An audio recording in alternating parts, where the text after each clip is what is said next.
During a private ceremony Monday, Justice Neil Gorsuch sworn in by Justice Anthony Kennedy, for whom he clerked years ago.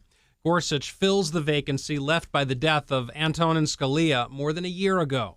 I believe that when you have a replacement for Scalia, that now we will have a Scalia-like conservative making judgments on the court.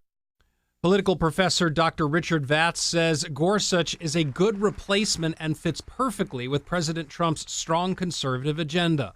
I think that Judge Gorsuch is probably one of the best choices that President Trump could have possibly made, considering the fact that he wanted to get somebody who was of unquestioned judicial talent on the court and somebody who was conservative on the court. I think Justice Gorsuch, unfortunately, represents a real threat to protect the constitutional rights of all Americans. University of Maryland law professor Doug Colbert says Gorsuch has a reputation for siding with corporations and the wealthy.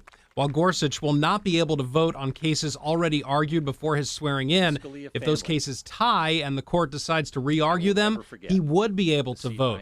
At stake are a number of cases involving gay rights, the Second Amendment, and religious freedom.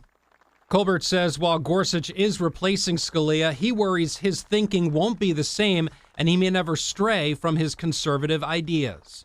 Even Justice Scalia at times showed an independent streak in terms of his libertarian instincts. I have not seen that in Justice Gorsuch's opinions. Justice Gorsuch, who is 49 years old, is now the youngest member of the Supreme Court by more than 10 years, and if he remains healthy, could stay on the Supreme Court for more than 4 decades. In the newsroom, I'm Lowell Melser, WBAL TV 11 News.